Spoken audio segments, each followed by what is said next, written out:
Hello everyone, welcome to StraightA. Dawson here, back in another video here today, and we are here with the New Orleans Saints predictions 2024-2025. Talking about this team a little bit, going a little bit of analysts, holy crap, and then going into what stats each player will actually put up this next season.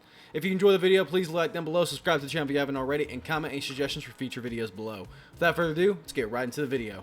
Doing research for this video and actually kind of, going through the stats and like what I think for each of these players beforehand, getting all my thoughts together. This is just really boring. First of all, Derek Carr is the starting quarterback, and he'll probably be the starting quarterback for about 12 to 13 games. Spencer Rattler will come in, and he'll do probably mediocre as well. Neither one of the quarterbacks is going to get over 3,000 yards. Big spoiler alert. It's just that neither one of them are going to have a whole season to do so. Derek Carr throws up wild yardage, yes, but he just sometimes is not the most efficient quarterback in the world. And he's probably not going to get a chance here in New Orleans anymore, unless he puts up a really amazing season, which I don't see really happening. Alvin Kamara is the starting running back with Jamal Williams, same deal as last year. Kamara will get a little bit of love, especially in the receiving game, but otherwise he's going to be a workhorse, and he's a little bit older now, so he's probably not going to get like 1,000+ yards easy. But maybe with the receptions, so you can get that 1,000-yard scrimmage.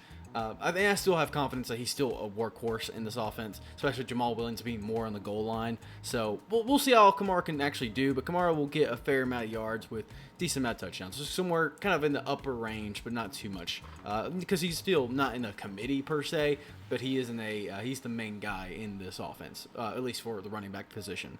Then we have Chris Olave, and man, this guy is quite consistent in terms of just being really decent, above average, getting around 980 something yards to 1,000+. So I mean, Chris Olave is probably going to hit that 1,000 mark again, despite the transition to quarterbacks, just because he's the only guy in this offense, and he's just really good. He's really reliable. He's like a tight end in the receiver position that's really fucking fast. I don't want to equate him to DK, but like he's somewhere between, like he's somewhere underneath DK in terms of like his build. So a little bit curious. Rashid Shaheed is the second wide receiver here, and he's just a reliable 3. A kind of guy, but he's the 2 in this offense, so I just don't see him getting much production. He'll get some love, but I don't know if he'll get above 700. We'll see, though. Cedric Wilson Jr., he exists. He's fine. Everybody else on this offense, wide receiver-wise, fine. Jawan Johnson likely won't come in until the second half of the season just because of foot surgery, stuff like that. So he'll probably get a little love, but not as much as probably Taysom Hill ends up getting from the first half. Then if you look at this offensive line, they're just fine. They're good. It's boring because I looked them up and they just have a good offensive line coach. So go with it. Then this defensive line can be either really good, really bad, somewhere in between. It could be explosive depending on whether injuries go their way. It could be really bad if injuries don't go their way, and then middle ground if it kind of goes half and half. So probably half and half is about what this is going to happen. I like Cam Jordan. Chase Young's coming to this defense, so it's going to add a little bit of excitement.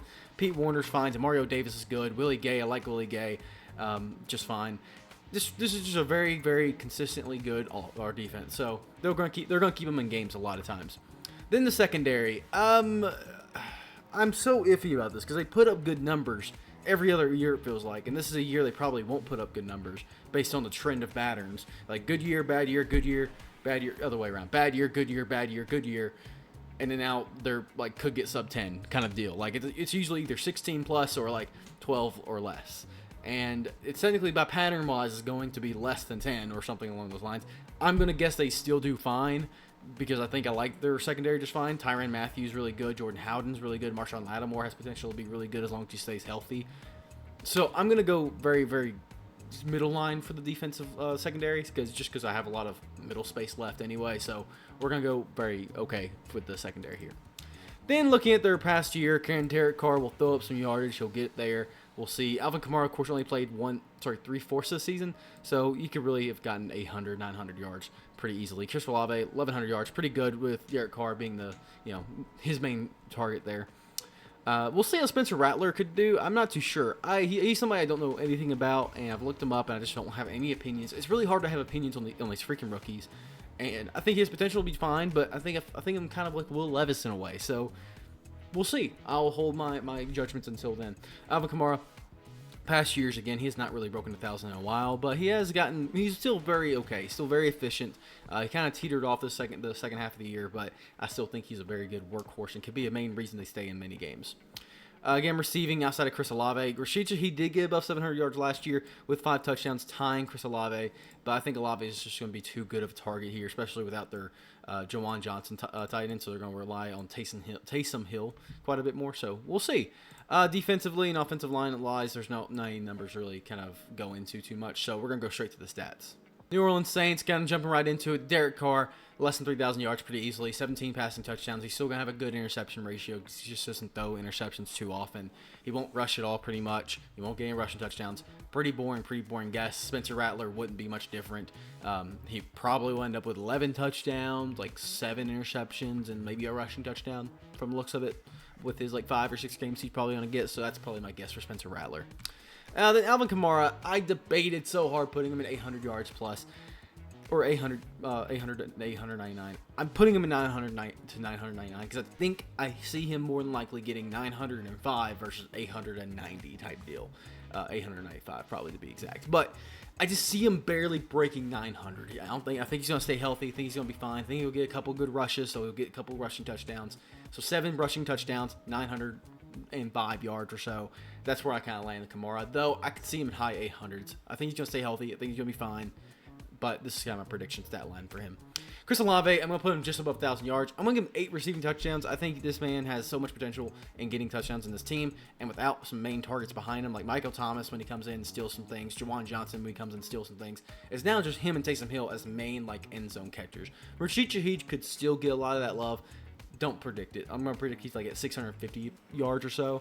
Juwan Johnson, I think, does come in eventually. I think he ends up like 300 yards, maybe 200 yards, and like a receiving touchdown. Taysom Hill will probably get closer to that 700, but he'll still be like at 400, 500 mark. So that's kind of the receiving core. It's kind of boring, but oh well. The O-line will allow about 30 to 40. They've been consistently doing that for the last 3 years, so I'm not going to stray away from it. Sack prediction. Again, same kind of thing. They kind of gone back and forth between being 40, 44, 48, I think 39. So I think 40 to 44 is a good number for them. I think I have a lot of potential with them doing well, but we're just going to go 40 to 44. Same thing with interceptions. Interceptions can be either really good or really bad. I'm going to put them somewhere in the middle and be safe and conservative with that. 14 to 16, I probably can see more of the 14 mark than the 16, but we'll see. And then finally, their records. So they're in a division I think is fairly competitive. Even the Panthers, I think, have the potential to split. And so I'm saying it's a 3-3 across the board for the Saints. 3-3 against the Panthers, Falcons, and Pucks. So pretty, I think they're just all match up very well against each other. They probably lose against the Eagles and the Cowboys 3-5. Saints are a team that really upsets many people, so I'm not going to really predict any upsets. Chiefs 3-6. Broncos, they probably win 4-6. Chargers, they probably win 5-6. Browns, they probably lose 5-7. Probably lose against the Rams 5-8. Probably can win against the Giants 6-8. Commanders, kind of up in there. You can say it either way. I think they're going to lose 6-9. Lose against the Packers 6-10. And then I'll give them a win against the Raiders 7-10. So I could see them basically splitting with the Commanders and Raiders. Essentially is the only game I can really see too much of. So 7-10. I did debate putting them at 6, but I think I could see them winning. They could upset a game or two and then mess it up with going 8-9 or something like that. But 7-10 is probably the prediction line I see the Saints pretty easily getting to. They're just a very mediocre team, very fine. They'll compete in some games, they won't in others. They won't really come back from other games. We'll see. The Saints, they're fine. I'm interested to see how Spencer Rattler does probably after the bye week. Rams all the way to Bucks. Those are a good set of games to put a rookie QB in. So we'll see. And this is one of the schedules that actually does have the ordering, so it's kind of a little bit different for me to kind of predict. But 7-10 still would probably not change either way. Hope you guys did enjoy the video. I'll see you guys in the next one. StraightA Dawson, out of here.